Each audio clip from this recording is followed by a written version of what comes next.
நம்ம ஆட்டோகேட்ல 3வது செஷன் பார்க்க போகிறோம். 3வது செஷனில் வந்து பார்த்தீங்கன்னா லேயர் எப்படி ஃபார்ம் பண்ணுறது, இந்த லேயரோட அட்வான்டேஜஸ் என்ன, அந்த லேயரில் என்னென்ன மெட்ரிக் டூல்ஸ்லாம் யூஸ் பண்ணலாம், அடுத்து பிளாக்னா என்ன, பிளாக் என்ன பர்பஸ்க்காக யூஸ் பண்ணுறோம், இதெல்லாமே நம்ம இப்போது இந்த செஷனில் பார்க்கலாம். இப்போ இந்த பிளான் வந்து பார்த்தீங்கன்னா லேயருக்கு வந்து ஃபார்ம் பண்ணியிருக்கோம். அது எப்படி நம்ம லேயருக்கு ஃபார்ம் பண்ணியிருக்கோம் அப்படின்னா இங்கே வந்து பார்த்தீங்கன்னா உங்களுக்கு தெரியும் விண்டோ அப்படின்னு சொல்லியிருக்கும். இப்போ விண்டோ அப்படிங்கிறது வந்து பார்த்தீங்கன்னா இதை நம்ம சூஸ் பண்ணோம் அப்படின்னா இந்த இடத்துல நமக்கு விண்டோன்னு சொல்லி வரும். அதே இங்கே நான் சூஸ் பண்ணுறேன் அப்படின்னா இங்கே நமக்கு டோர் அப்படின்னு சொல்லி இதோட நேம் தெரியும். அடுத்து இந்த இடத்துல வந்து பார்த்தீங்கன்னா இந்த லைனை சூஸ் பண்ணோம்னா அந்த லைனோட நேம் வந்து வால் அப்படின்னு சொல்லி தெரியும். இது எப்படி இந்த இண்டிவிஜுவலாக ஒவ்வொரு காம்பனண்ட்டும் கொடுக்கலாம் அப்படின்னா அதுக்கு நம்ம யூஸ் பண்ணக்கூடிய கமெண்ட் லேயருடைய ஷார்ட் கீ பார்த்தீங்கன்னா எல்ஏ. இப்போ எல்ஏ அப்படின்னு கொடுத்து என்ட்ரு கொடுத்தோம்னா நமக்கு இந்த கீஸ் எல்லாமே நமக்கு ஓப்பன் ஆகும். இதில் நான் ஆல்ரெடி என்ன பண்ணியிருக்கேன், லேயர்ஸ் நான் வந்து ஃபார்ம் பண்ணியிருக்கேன். இதில் ஃபஸ்ட்டு இருக்க லேயர் வந்து பார்த்தீங்கன்னா ப்ராப்பர்ட்டி ஃபில்டர்ஸ், ஏதாவது மல்டிபிள் கலர்ஸ் எதாவது இருந்ததுன்னா நம்ம ஃபில்டர் பண்ணிக்கலாம். அடுத்து நியூ குரூப் ஃபில்டர், அதை வந்து ஒரு குரூப்பாக வந்து வேணும் அப்படின்னா ஃபில்டர் பண்ணிக்கலாம். அடுத்து லேயர் ஸ்டேட்டஸ் மேனேஜர் அப்படிங்கிறது நீங்கள் ஆல்ரெடி ஏதாவது நீங்கள் லேயர் நீங்கள் வந்து க்ரியேட் பண்ணி வச்சுருக்கிறீங்க, இப்போ நான் அதே லேயரே நான் வந்து உள்ளே இம்போர்ட் பண்ணிக்கிறேன் அப்படின்னா நம்ம லேயர் ஸ்டேட்டஸ் மேனேஜர் நான் வந்து யூஸ் பண்ணிக்கலாம். இந்த லேயர் ஸ்டேட்டஸ் மேனேஜர்னால யூஸ் பண்ணும்போது நமக்கு ஆல்ரெடி இருக்கக்கூடிய ஒரு லேயரை நம்ம வந்து இம்போர்ட் பண்ணிக்கலாம். அல்லது இதே நான் வேற ஒரு ஷீட்டுக்கு நான் வந்து எக்ஸ்போர்ட் பண்ணிக்கிறேன் அப்படின்னா நம்ம எக்ஸ்போர்ட் பண்ணிக்கலாம். எக்ஸ்போர்ட் பண்ணும்போது பார்த்தீங்கன்னா .las அப்படின்னு சொல்லி வந்திருக்கும். இந்த ஃபார்மேட் வந்து பார்த்தீங்கன்னா லேயர் ஃபார்மேட்டுக்கு .las அப்படின்னு தான் வரும். நமக்கு எங்கே நம்ம ஃபார்ம் பண்ணுறோமோ என்ன நேமில் நமக்கு வேணுமோ அந்த நேமில் நம்ம இந்த இடத்துல நம்ம வந்து லேயர்ஸ் நம்ம வந்து கொடுத்துக்கலாம். அடுத்து பார்த்தோம்னா நியூ லேயர், அடுத்து ஃப்ரீஸ் லேயர், அடுத்து பார்த்தீங்கன்னா டெலிட் லேயர், அடுத்து செட் கரண்ட் லேயர். நியூ லேயர்னால் புதுசாக ஏதோ ஒரு லேயர் நான் வந்து க்ரியேட் பண்ணுறது. உங்களுக்கு புதுசாக வரும்போது உங்களுக்கு இந்த மாதிரி தான் வரும். சப்போஸ் நீங்கள் விட்டுட்டீங்க அப்படின்னா உங்களுக்கு லேயர் 1ன்னு தான் இருக்கும். மறுபடியும் நீங்கள் ரீநேம் சேஞ்ச் பண்ணணும்னா அதை செலக்ட் பண்ணி ரைட் கிளிக் பண்ணிங்கன்னா ரீநேம் வரும். இப்போ அந்த லேயரோட நேமுக்கு நான் வந்து வேறு ஏதாவது அதுக்கு ஏதாவது நேம் ஏதாவது கொடுக்குறோம் அப்படின்னா அதுக்கூட நேம் நாம் வந்து வேறு நேம் ஏதாவது நாம் வந்து சூஸ் பண்ணிக்கிறோம். இப்போ இந்த லேயரோட நேம் நான் வந்து இப்போ என்ன கொடுக்க போகிறோம் அப்படின்னா ஏதாவது ஒரு லேயர் நேம் நான் வந்து கொடுக்குறேன். இப்போ ஸ்டெப்ஸ், ஸ்டெப்ஸ் அப்படின்னு கொடுத்துட்டோம்னா இந்த லேயர் நமக்கு வந்து ஸ்டெப்ஸ் நேம் வந்து ஃபார்ம் ஆயிரும். அடுத்து இதுக்கு பக்கத்தில் இருக்கக்கூடிய லேயர் பார்த்தீங்கன்னா லேயர் ஆன் ஆர் ஆஃப். இந்த எந்தெந்த லேயர் நீங்கள் ஆஃப் பண்ணுறீங்களோ அதெல்லாமே உங்களுக்கு தெரியவே தெரியாது. இப்போ ஃபார் எக்ஸாம்பிளுக்கு நான் ஆல்ரெடி இருக்கக்கூடிய லேயர் ஆப்ஜெக்ட்ஸை நான் வந்து ஆஃப் பண்ணுறேன் அப்படின்னா இப்போ எக்ஸாம்பிளுக்கு நான் வந்து ஒரு வால் நான் வந்து ஆஃப் பண்ணுறோம் அப்படின்னா என்னாச்சு, உங்களுக்கு வால் மட்டும் ஆஃப் ஆயிரும், மற்றதெல்லாம் உங்களுக்கு விசிபிளாக தெரியுதுங்களா. இந்த மாதிரி யூஸ் பண்ணுறது தான் வந்து layer on or off. Suppose எனக்கு வந்து டோர் ஆஃப் பண்ணணும் அப்படின்னா நீங்கள் டோருங்கிற லேயர் நீங்கள் ஆஃப் பண்ணீங்க அப்படின்னா உங்களுக்கு இந்த மாதிரி டோருங்கிற லேயர் வந்து உங்களுக்கு ஆஃப் ஆயிரும். இது வந்து on or off. Freeze layer, இப்போ இந்த ஃப்ரீஸ் லேயர் அப்படின்னா இப்போ நீங்கள் இந்த வால் நான் வந்து செலக்ட் பண்ணுறேன் அப்படின்னா உங்களுக்கு வால் வந்து ஃப்ரீஸ் ஆயிரும். அதேமாரி லாக், இப்போ ஏதாவது ஒரு லேயர், இப்போ நான் அந்த வாலுங்கிற லேயர் நான் வந்து லாக் பண்ணிட்டேன். இப்போ லாக் பண்ணதுக்கப்புறம் வந்து பார்த்தீங்கன்னா இந்த இடத்துல நான் வந்து செலக்ட் பண்ணுறேன், டெலீட் பண்ணுறேன். ஆனால் உங்களுக்கு அந்த லேயர் வந்து உங்களுக்கு வந்து டெலீட் ஆகவே ஆகாது. ஏன்னா லாக்கில் இருக்கிறதுனால நமக்கு அந்த லேயர் வந்து டெலீட் ஆகாது. இப்போ சப்போஸ் இந்த டோர் நான் டெலீட் பண்ணுறேன்னா உங்களுக்கு டோர் வந்து டெலீட் ஆகும். அதே நான் வந்து வால் மட்டும் நான் செலக்ட் பண்ணி இந்த லைனை செலக்ட் பண்ணி டெலீட் கொடுக்குறேன்னா டெலீட் ஆகாது. அதுக்கு என்ன அன்லாக் பண்ணால் தான் அந்த லேயர் உங்களுக்கு வந்து டெலீட் ஆகும். அடுத்து பார்த்தீங்கன்னா லேயருடைய கலர்ஸ், இதில் உங்களுக்கு நான் ஒவ்வொன்றுக்கும் ஒவ்வொரு கலர்ஸ் கொடுத்துருக்கோம். ஸ்டெப்ஸுக்கு வந்து பார்த்தீங்கன்னா நான் கலர் நான் சேஞ்ச் பண்ணல. இப்போ நான் ஸ்டெப்ஸுக்கு நான் வந்து கலர் நான் வந்து சேஞ்ச் பண்ணிட்டேன். இந்த மாதிரி நம்ம கலர்ஸ் நாம் வந்து சேஞ்ச் பண்ணிக்கலாம். அடுத்து லைன் டைப் உங்களுக்கு வந்து பார்த்தீங்கன்னா கிரிட் லைனுக்கு நான் வந்து ஹிடன் அப்படின்னு சொல்லி நான் சூஸ் பண்ணியிருக்கேன்.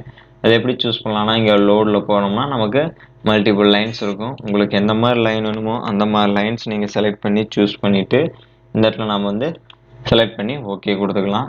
அடுத்து வந்து பார்த்திங்கன்னா லைன் வெயிட், இந்த லைன் வெயிட் வந்து பார்த்திங்கன்னா எவ்வளோ திக்னஸுக்கு வேணும், அந்த ட்ராயிங்ஸில் இங்கே போகும்போதே எனக்கு லைனோட வெயிட் வந்து எனக்கு இவ்வளோ வேணும் அப்படின்னு சொல்லி அவங்க இன்ஃபர்மேஷன் கொடுப்பாங்க.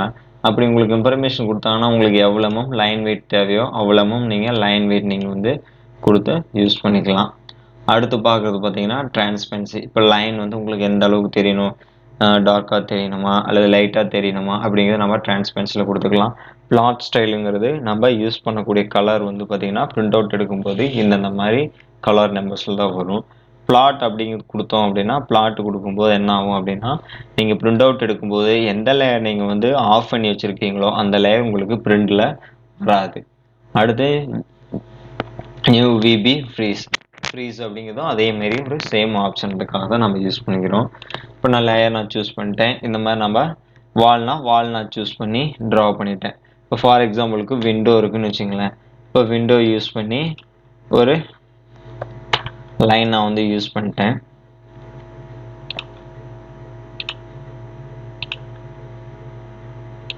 இந்த மாதிரி நான் விண்டோ யூஸ் பண்ணி லைன் நான் யூஸ் பண்ணியிருக்கேன். இப்போ இந்த விண்டோ நான் வந்து என்ன பண்ணிக்கிறேன் அப்படின்னா எனக்கு வால் லேயராக வேணும், டெலிட் பண்ணாமல் எனக்கு வால் லேயராக வேணும் அப்படின்னா ஜஸ்ட் இந்த லைனை செலக்ட் பண்ணி இதில் போய் நீங்கள் சூஸ் பண்ணி வால் அப்படின்னு சூஸ் பண்ணி கொடுக்கலாம். அல்லது மேட்ச் ப்ராப்பர்ட்டிஸ் MA அப்படின்னு கொடுத்துட்டு இந்த லைனை நீங்கள் சூஸ் பண்ணி எதுக்கெல்லாம் நீங்கள் மேட்ச் பண்ணுமோ அதெல்லாம் மேட்ச் பண்ணிங்கன்னா உங்களுக்கு எல்லாமே டிஃபால்ட்டாக உங்களுக்கு லேயர்ஸ் எல்லாமே மேட்ச் ப்ராப்பர்ட்டிஸ்க்கு வந்துடும். இந்த மாதிரி தான் நம்ம லேயர்ஸ் எல்லாமே ஃபார்ம் பண்ணணும். நீங்கள் வந்து ட்ராயிங் ஒர்க் அவுட் பண்ண போனாலும் ஒரு பெரிய பெரிய இண்டஸ்ட்ரீஸ், ஒரு ஆர்கிடெக்சரல், இந்த மாதிரியான பெரிய பெரிய இடத்துக்குலாம் நம்ம ஒர்க் அவுட் பண்ணும்போது அங்கே அவங்க வந்து 2Dயில் யூஸ் பண்ணுறது வந்து பார்த்திங்கன்னா லேயர்ஸை யூஸ் பண்ணி தான் நம்ம ட்ராயிங்ஸ் நாம் வந்து யூஸ் பண்ணணும். அதனால் நம்ம வந்து ட்ராயிங்ஸ் நீங்கள் போடும்போதே நீங்கள் லேயர்ஸை யூஸ் பண்ணி லேயர்ஸில் ஒவ்வொரு பில்டிங்கோட காம்பனன்ட்ஸும் க்ரியேட் பண்ணி லேயர்ஸில் வந்து ஒவ்வொரு காம்பனன்ட்ஸும் யூஸ் பண்ணி க்ரியேட் பண்ணுற மாதிரி நீங்கள் பழகிக்கிங்க. நீங்கள் எப்பவும் போல் நீங்கள் வந்து காலேஜெலாம் யூஸ் பண்ணும்போது ஒரே கலராக இருக்கும், ஒயிட் கலர்லேயே யூஸ் பண்ணி அதே பிரிண்ட் அவுட் எடுத்து கொடுக்குற மாதிரி நீங்கள் பழகிக்க வேண்டாம். மேக்ஸிமம் நீங்கள் லேயர்ஸ் யூஸ் பண்ணி ஒர்க் அவுட் பண்ணுற மாதிரி நீங்கள் பார்த்துக்குங்க. அடுத்து பார்த்தீங்கன்னா நம்ம பிளாக் எப்படி கிரியேட் பண்ணுறது அப்படின்னா இப்போ நான் வந்து டோர் விண்டோ நான் வந்து டிஃபால்ட்டாக ஃபிக்ஸ் பண்ணியிருக்கேன். இது வந்து பார்த்திங்கன்னா ஒரு பிளாக் காம்பனண்ட். இப்போ இந்த காம்பனண்ட் நான் வந்து என்ன பண்ணுறேன்னா எப்படி கிரியேட் பண்ணலாம் அப்படின்னா ஃபர்ஸ்ட் ஆஃப் ஆல் நான் என்ன பண்ணுறேன் அப்படின்னா இந்த இடத்துல போய்ட்டு டோர் அப்படிங்கிற லேயர் நான் வந்து சூஸ் பண்ணிவிட்டு இப்போ டோருக்கு நான் வந்து ஸ்கெட்ச் பண்ண போகிறோம். இப்போ இங்கேருந்து இது வரைக்கும் நான் வந்து ஒரு 3 ஃபீட்டுக்கு ஒரு லைன் ஸ்கெட்ச் ட்ரா பண்ணிக்கிறோம். ட்ரா பண்ணிட்டு சர்க்கிள் கமாண்ட் C கொடுத்து என்ட்ரு கொடுத்துக்கிறோம். C கொடுத்து என்ட்ரு கொடுத்துட்டு இதுலேருந்து இது வரைக்கும் நம்ம ஒரு லைன் 3 ஃபீட்டுக்கு டயாவுக்கு ட்ரா பண்ணிட்டு இதுலேருந்து இது வரைக்கும் ட்ரிம் கொடுத்துட்டு இந்த மாதிரி ஒரு ஸ்கெட்ச் பண்ணிக்கிறோம். ஸ்கெட்ச் பண்ணிவிட்டு இதை நான் வந்து பிளாக் பண்ணுறோம் அப்படின்னா ஆப்ஜெக்டை செலக்ட் பண்ணி B கொடுத்து என்ட்ரு கொடுத்துக்கிறோம். இப்போ என்ட்ரு கொடுக்கும்போது இந்த இடத்துல ஆப்ஜெக்டோட நேம் கேட்கும். இந்த இடத்துல டோர் அப்படின்னு DOR டோர்னு கொடுத்துக்கிறோம்.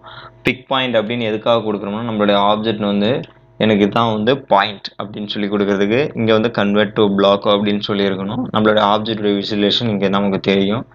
இந்த ஓகே. இப்போ என்ன ஆயிடுச்சுன்னா ஆல்ரெடி நீங்கள் டோருங்கிற பேரில் உங்களுடைய பிளாக் நேம் இருக்குது அப்படின்னு சொல்லி கேட்குது. இல்லை எனக்கு வந்து டோருங்கிறது வேணாம்னா டோர் 3 அப்படின்னு சொல்லி கொடுத்துக்கணும்னா டோர் 3 நமக்கு வந்துடும். இப்போ நம்ம கொடுத்த பிக் பாயிண்ட் வந்து பார்த்திங்கன்னா நமக்கு இந்த இடத்துல இருக்கும். இப்போ நாம் அதை சூஸ் பண்ணி எங்கெங்கெல்லாம் நமக்கு டோர் வேணுமோ அங்கங்கெல்லாம் நம்ம வந்து டோர் ஃபிக்ஸ் பண்ணிக்கலாம். ஓகேங்களா? அவ்வளோதான். இதே சேம் கான்செப்ட் தான் நான் வந்து விண்டோக்கும் வந்து ஸ்கெட்ச் பண்ணியிருக்கேன். விண்டோவுக்கு என்ன பண்ணியிருக்கிறோம் அப்படின்னா இதே மாதிரியே தான் ஒரு லைன் ஸ்கெட்ச் போட்டு விண்டோ சிம்பிள்ஸ் நாம் வந்து க்ரியேட் பண்ணிக்கலாம். பிளாக் அப்படிங்கிற ஒரு காம்பனண்ட் யூஸ் பண்ணி சிம்பிள் கிரியேஷன் வேறு எதுக்கு வேணாலும் நாம் வந்து யூஸ் பண்ணிக்கலாம். சப்போஸ் எனக்கு வந்து இதை நான் வந்து எடிட் பண்ணணும் அப்படின்னா BE பிளாக் எடிட்டர் அப்படின்னு கொடுத்தோம்னா நமக்கு BE ஓப்பன் ஆகும். ஓப்பன் ஆனதுக்கப்புறம் இந்த ஆப்ஜெக்ட்ஸ் நான் வந்து எடிட் பண்ணுறோம் அப்படின்னா அப்போனா ஃபார் எக்ஸாம்பிளுக்கு இந்த லைன்ஸ் நான் வந்து டபுள் லைன்ஸ் வர மாதிரி நான் வந்து கொடுக்குறேன் அப்படின்னா பாருங்கள் இந்த மாதிரி நான் வந்து டபுள் லைன்ஸ் வர மாதிரி சூஸ் பண்ணிக்கிட்டோம். சூஸ் பண்ணிட்டு இங்கே வந்து என்ன பண்ணிக்கிறேன் சேவ் கொடுத்துட்டீங்க. Close block editor and save changes பண்ணவான்னு கேட்கும். இங்கே நான் வந்து சேவ் சேஞ்சஸ் அப்படின்னு சொல்லி கொடுத்துக்கிறோம். இப்போ இந்த மாதிரி கொடுத்துட்டோம்னா நமக்கு பாருங்கள் அந்த பிளாக் நமக்கு வந்து சேவ் சேஞ்சஸ் ஆயிடுச்சு. சப்போஸ் இந்த ஆப்ஜெக்ட் நான் வந்து மறுபடியும் எனக்கு செலக்ட் பண்ணால் ஒன்றா இருக்குது, எனக்கு வந்து தனித்தனியாக வரணும், பிளாக் விட்டு தனித்தனியாக வரணும் அப்படின்னா எக்ஸ்ப்ளோட் அப்படிங்கிற கமெண்ட் இருக்குது. அதுக்கு X கொடுத்து என்ட்ரு கொடுத்தோம் அப்படின்னா இந்த ஆப்ஜெக்ட்ஸ் எல்லாமே உங்களுக்கு சிங்கிள் ஆப்ஜெக்ட்ஸாகவே உங்களுக்கு வந்து ஃபார்ம் ஆகிரும். இது வந்து ஒன்றா ஒரு ஆப்ஜெக்டை ஜாயின் பண்ணக்கூடியது. இது ஒரு ஆப்ஜெக்டை ஒன்றா இருக்கிற ஆப்ஜெக்டை தனித்தனியாக பிரிக்கக்கூடியதாக யூஸ் பண்ணுறது தான் எக்ஸ்ப்ளோட் அப்படின்னு சொல்லி யூஸ் பண்ணுறோம்.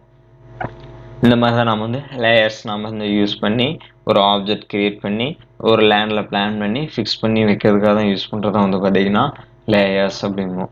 இப்போ சப்போஸ் இந்த பக்கம் வந்து ஹரிசாண்டலாக வச்சுருக்கோம், இந்த பக்கம் வெர்டிகலாக வச்சுருக்கோம் அப்படின்னா அதுக்கு நாம் வந்து ரொட்டேட் கமாண்ட் யூஸ் பண்ணிக்கலாம். RO அப்படின்னு சொல்லி கொடுத்துட்டு ரொட்டேட் கமாண்ட் கொடுத்துட்டு உங்களுக்கு ஹரிசாண்டலாக வேணால் ஹரிசாண்டலாக கொடுத்துட்டு அதுக்கப்புறம் இந்த ஆப்ஜெக்டை செலக்ட் பண்ணி காப்பி அப்படின்னு ஒரு கமாண்ட் யூஸ் பண்ணி இந்த மாதிரி நம்ம ஒவ்வொரு எங்கெங்கெல்லாம் நமக்கு தேவையோ அங்கெங்கெல்லாம் இந்த விண்டோஸ் நாம் வந்து ஃபிக்ஸ் பண்ணிக்கிறோம். இதுக்கு தான் வந்து பார்த்தீங்கன்னா இந்த கமெண்ட்ஸ் நாம் வந்து யூஸ் பண்ணுறோம். அவ்வளோதான் இந்த லேயரோடைய டாபிக்ஸ். அடுத்த ஒரு செஷனுக்கு அடுத்த ஒரு டிஃப்ரெண்ட்டான டாப்பிக்கில் நம்ம அடுத்த கிளாஸஸ் நம்ம வந்து பார்க்கலாம்.